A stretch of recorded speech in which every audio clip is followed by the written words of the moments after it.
Antidepressants versus exercise. Which path leads to mental wellness? Good evening. My name is Alexandra Bottom, and today I'll be discussing a critical issue in mental health: the effectiveness of antidepressants versus exercise in treating depression. But first, I want to start with a question. If you or someone you knew was struggling with depression, what would be the first solution that comes to mind? For many people, the answer is antidepressants. They've been the standard treatment for years. But what if there was another option, one that's just as effective, but without the side effects and the risks? As rates of depression continue to rise worldwide, we must explore the best treatment options. Could exercise provide a safer and more effective alternative? Let's take a closer look.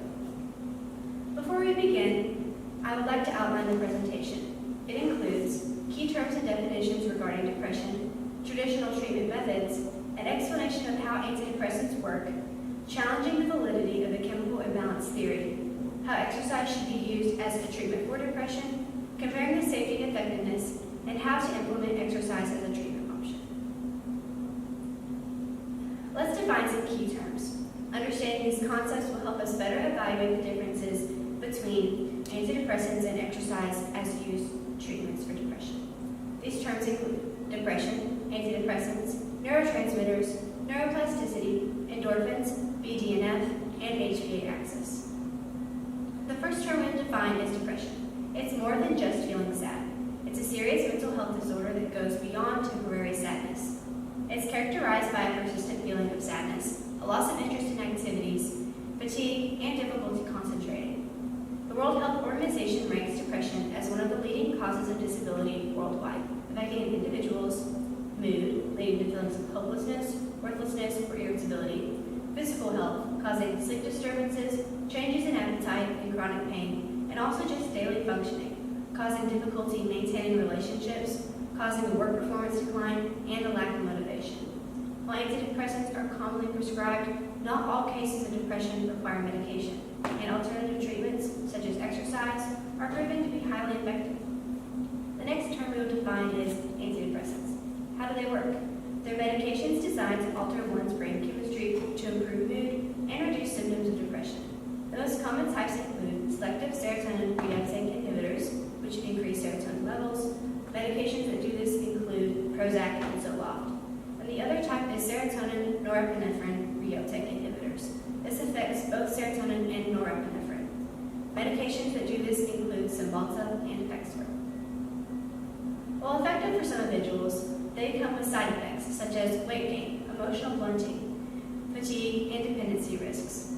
The chemical imbalance theory suggests that depression is caused by a shortage of neurotransmitters like serotonin, but recent research challenges this idea.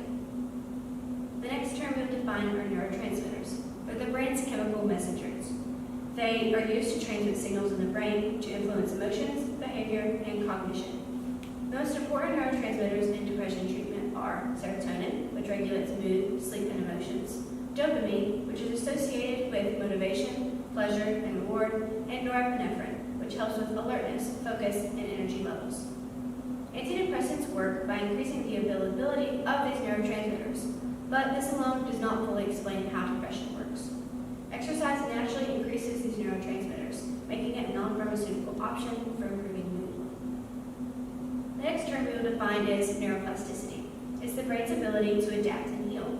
It allows the brain to form new connections, rewire itself, and recover from damage. Low neuroplasticity is often linked to depression, anxiety, and cognitive decline. Antidepressants may promote neuroplasticity, but their effects take weeks to develop. Exercise, however, is a powerful neuroplasticity booster as it strengthens neural pathways, encourages brain growth, and enhances emotional resilience without the risk of medication. This concept of neuroplasticity is at the heart of the debate between medication and exercise. If depression is more about the brain's ability to adapt rather than just chemical imbalances, then wouldn't a treatment that actively strengthens the brain, like exercise, in a natural way, be a better long-term solution? The next term I will define is endorphins. It's the body's natural mood boosters. It's a neurochemical released during physical activity that acts as a natural pain reliever and mood elevator. It's often associated with a runner's high. They help to reduce stress and anxiety, alleviate pain, and create feelings of relaxation and well-being. Unlike antidepressants, which artificially manipulate neurotransmitter levels, exercise naturally triggers this process and provides an immediate mood enhancement without side effects. This is why people often feel good after a workout. It's not just a mental effect, but a biological process that's happening in the brain. The next term is BDNF, the brain's growth hormone. It's a protein that helps neurons grow, survive, and form connections. It's essential for learning, memory, and emotional resilience. Low levels of BDNF are linked to depression, anxiety, and cognitive impairment. Exercise significantly increases BDNF, leading to stronger, healthier brain function, increased neuroplasticity, and long-term protection against mental health disorders. Antidepressants also increase BDNF, but not as quickly or as consistently as exercise. Essentially, exercise acts as a fertilizer for the brain, helping it grow stronger and more resilient against depression. The last term we will define is the HPA axis. It's the body's stress regulator. It's a system of the body that controls the stress response, primarily the release of cortisol. In individuals with depression, the HPA axis is often overactive, leading to elevated cortisol levels, disruption in sleep, metabolism, and immune function. Exercise helps regulate the HPA axis, allowing the body to naturally lower cortisol, build resilience to stress, and improve emotional and physical well-being. In simple terms, the HPA axis is like a thermostat for stress. When it's overactive, you feel overwhelmed. Exercise helps reset the system, keeping stress levels balanced. So why do these terms matter? They're at the center of the debate between medication and exercise or treatment for depression. Antidepressants work by adjusting neurotransmitter levels, but exercise does this too, while also promoting neuroplasticity, increasing BDNF, and regulating the stress response. So if we can achieve the same or even better results through exercise, why should we default to medication as the first line of treatment? That's what we'll explore next. So the most common treatment for depression is antidepressant medication, often prescribed along with psychotherapy. While antidepressants have helped many individuals, they're not a one-size-fits-all solution. This brings us to an important question. Is it the most viable, particularly for those who have mild to moderate cases? While they are effective for some, they come with high side effects, high costs, and potential dependency issues. Many people struggle to find the right medication and will experience unwanted side effects that alter their quality of life. This has led researchers to explore non-pharmaceutical treatments, with exercise emerging as a promising alternative. In this presentation, we will examine how antidepressants and exercise compare in treating depression. To give a brief history, antidepressants have been used since the mid-20th century. Early drugs like MAOIs and TCAs had severe side effects. Over time, however, newer classes such as selective serotonin reuptake inhibitors and selective norepinephrine reuptake inhibitors became the preferred choice due to their somewhat improved safety profile. However, these medications are not without their drawbacks. Most antidepressants work by increasing the availability of neurotransmitters like serotonin and dopamine in the brain. The theory behind this is known as the chemical imbalance hypothesis, the idea that depression is caused by a shortage of these neurotransmitters. However, is this theory fact or fiction? For decades, it's shaped how we understand and treat depression. This theory suggests that low serotonin levels are the primary cause of depression and that antidepressants work by restoring balance. But is this truly the full picture? Here's why this is problematic.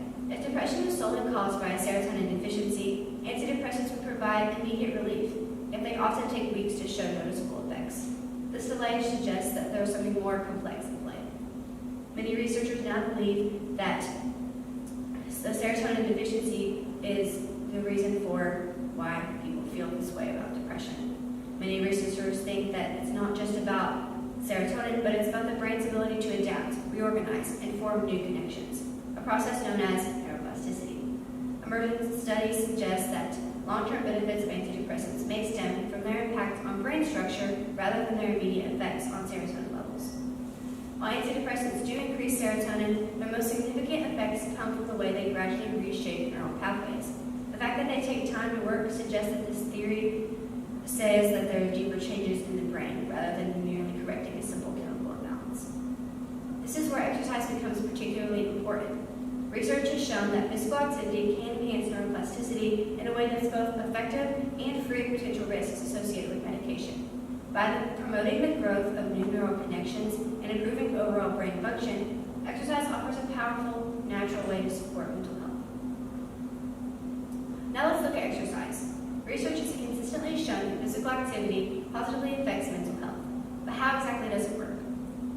Firstly, there is a neurotransmitter release. Exercise will boost serotonin the same neurotransmitter that's targeted by antidepressants.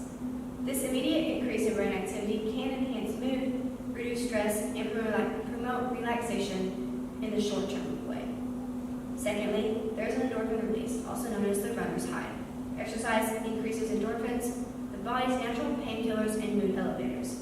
Unlike antidepressants, which take weeks to work, endorphins will provide an instant mood enhancement after a single workout. And thirdly, there is a reduction in the stress hormone. Exercise lowers cortisol, and high cortisol levels can worsen depression. So naturally, reducing it through exercise is a major benefit. So even after just one workout, your brain is already experiencing changes that can help combat depressive symptoms.